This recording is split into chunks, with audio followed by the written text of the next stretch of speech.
क्या नीतीश कुमार का मुसलमानों से पूरा मोहभंग हो चुका है? याद कीजिए, लोकसभा चुनाव खत्म होने के बाद सीतामढ़ी के इनके एमपी हैं देवेश चंद्र ठाकुर, उनका एक बयान बहुत वायरल हुआ था। कोई समस्या नहीं है, मेरी आपकी दोस्ती वैसे ही बरकरार रहेगी, लेकिन काम मुझसे मत कराइए, व्यक्तिगत काम।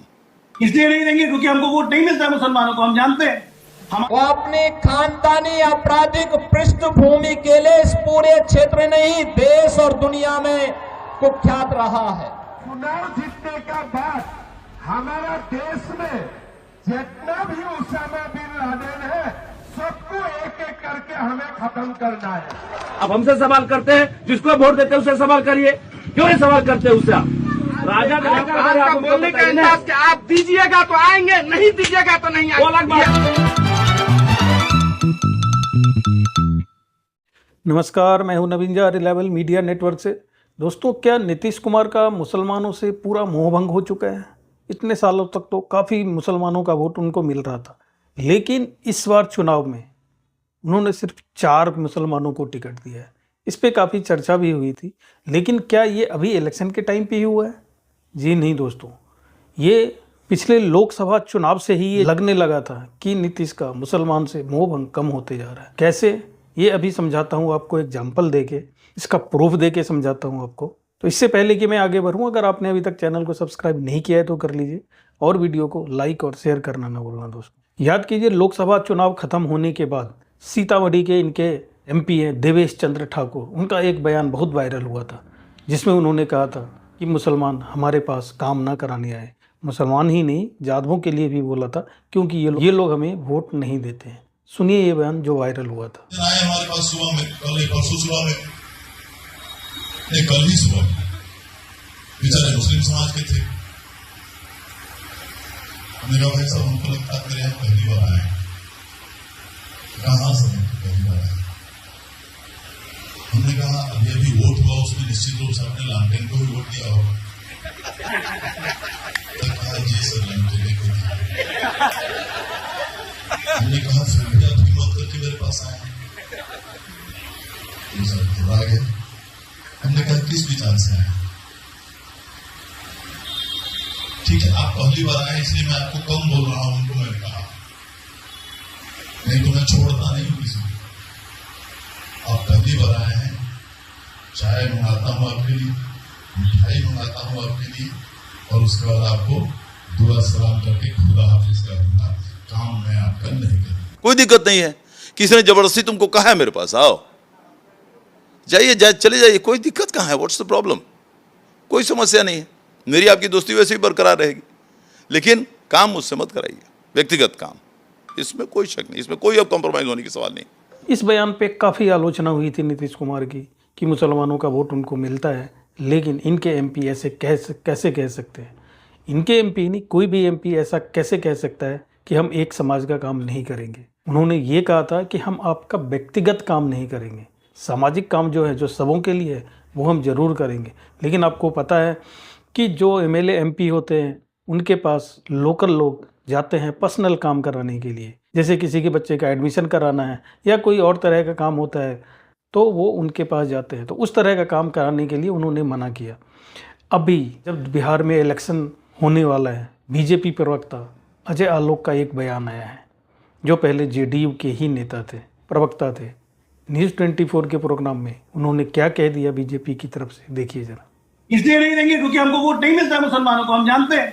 हमारा जो कार्य करता है मुसलमान, उसको हम एमएलसी बनाते हैं, मंत्री बनाते हैं, लेकिन जनता की नजर में वो जाएगा तो उसको वोट नहीं मिलेगा, क्योंकि बिहार सरकार में हमारे मुसलमान मंत्री हैं, राजस्थान सरकार में हमारे मुसलमान मंत्री हैं, सब एमएलसी के थ्रू गए। चुनाव लड़ने पे भाजपा के कैंडिडेट को मुसलमान वोट नहीं देता है, सच्चाई है ये।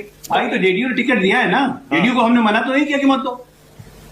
हमारी पोजीशन बहुत स्पष्ट है। हम सुन लिया आपने। तो इन 2 बयानों से लगता है कि नीतीश कुमार जो है वो एनडीए के रंग में, यानी कि यूं कहिए कि बीजेपी के रंग में पूरी तरह से रंग चुके हैं। तीसरा एग्जाम्पल देखिए, अभी सिवान के एक कंस्टिट्यूएंसी से शहाबुद्दीन का बेटा उसामा लड़ रहा है, और वहाँ से जेडीयू का उम्मीदवार है, मतलब एनडीए की तरफ से जेडीयू के उम्मीदवार हैं, और जेडीयू के उम्मीदवार के पक्ष में प्रचार करने कौन जा रहा है? योगी जी जा रहे हैं। असम के मुख्यमंत्री हेमंता बिस्वा शर्मा जा रहे हैं, जो कि हिंदुत्व की बात बहुत ही मुखरता से रखते हैं। देखिए वहाँ जाके इन दोनों ने क्या कहा है। कि आरजेडी ने यहां से जो प्रत्याशी दिया है वो अपनी खानदानी आपराधिक पृष्ठभूमि के लिए इस पूरे क्षेत्र नहीं देश और दुनिया में कुख्यात रहा है। नाम भी देखो ना, जैसा नाम वैसा काम, जैसा नाम वैसा काम। और बहनों और भाइयों, इसीलिए तो मैं कहता हूं, हमने यूपी के अंदर एक बात कही कि भाई देखो, अपराध और अपराधियों के प्रति जीरो टॉलरेंस, और जीरो टॉलरेंस के तहत आज आप देख रहे होंगे आरजेडी और उनके लोग आज भी अयोध्या में श्री राम जन्मभूमि पर भगवान राम के मंदिर का विरोध कर रहे हैं। ये चुनाव जीतने का बाद हमारा देश में जितना भी उसामा बिन लादेन है सबको एक एक करके हमें खत्म करना है। जितना भी उसामा बिन लादेन है, इसलिए हमारा देश राम का देश है, हमारा देश भगवान श्री कृष्ण का देश है, हमारा देश मां सीता का देश है।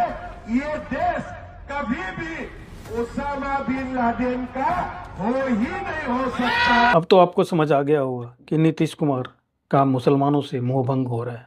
एक और एग्जाम्पल दिखाता हूँ। एक और विधानसभा सीट है छातापुर, जहाँ से नीरज बबलू चुनाव लड़ रहे हैं।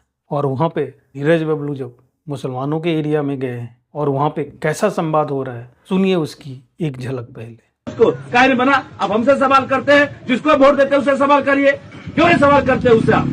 राजा आपका बोलने का अंदाज कि आप दीजिएगा तो आएंगे, नहीं दीजिएगा तो नहीं आएंगे, अलग बात है। अंदाज आपका नहीं होना चाहिए। अलग बात है, नहीं फुर्सत है, नहीं फुर्सत है, सीधी बात। आप हमसे जुड़िएगा तब न हम आपके पास आएंगे। स्टेट हम मुसलमानों के गली में बस्ती में नहीं जाएंगे, वो नहीं जाएंगे, वोट नहीं देते हैं। जी ऐसा नहीं भी वोट दीजिएगा तो आपके घर भी आएंगे। अब पांचों का वोट तो दीजिए हमको, सीधी बात है।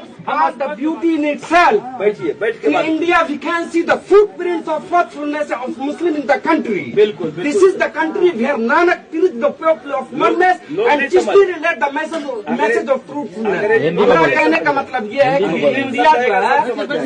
इंडिया जो है ये भाईचारे का एक समूह है, गंगा जमनी तहजीब का एक मजमुआ है। बिल्कुल। और आप जो है जब से जीते हैं हमारे बीच कभी नहीं आए, इस चीज का सदमा, इस चीज का अफसोस आज तक हम लोगों को है। आज जबकि इलेक्शन आया है तो आप हमें आए तो आंसू निकलने के लिए तैयार है। ओह मंत्री जी, आज से पहले कभी नहीं आए। आज से पहले कभी अगर आते तो हम लोगों का ये ख्वाहिश, ये अरमान है, बड़े बेआबरू होकर एक से हम निकले। ठीक है, एक सवाल का जवाब मैं दूं। जी जी। अब शांति सुनिए, आपने कब बुलाया? पहला आप बोलिएगा आपको आना चाहिए। अब सुनिए, बुलाएंगे। सवाल जवाब दोनों हम बताएं। आप कभी बुलाए हमको? नहीं बुलाए। नहीं। वोट का जहाँ तक बारी आता है 2010 से आपके बीच में आए और अभी तक वोट हमको नहीं मिला।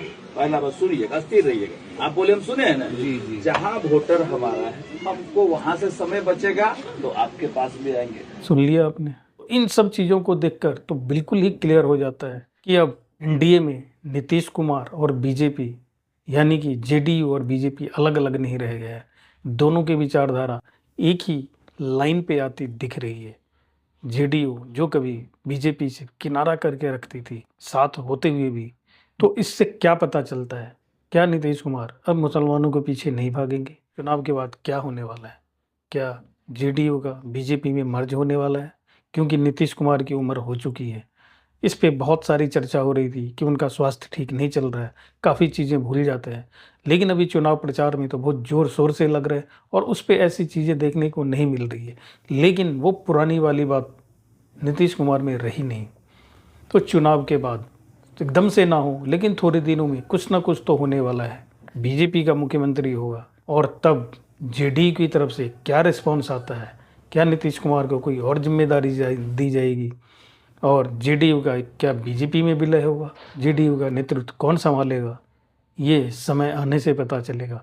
लेकिन अभी ये बात तो बिल्कुल क्लियर हो चुकी है कि जेडीयू का यानी कि नीतीश कुमार का मुसलमानों से मोहभंग धीरे धीरे होता जा रहा है, जो अब बहुत ही चरम पे पहुंच चुका है। आने वाले दिनों में बिल्कुल ही खत्म हो जाएगा शायद। देखिए समय की बात है, आने वाले दिनों में क्या होता है। दोस्तों अगर आपने अभी तक चैनल को सब्सक्राइब नहीं किया है तो कर लीजिए, और वीडियो को लाइक और शेयर करना ना भूलना दोस्तों। धन्यवाद।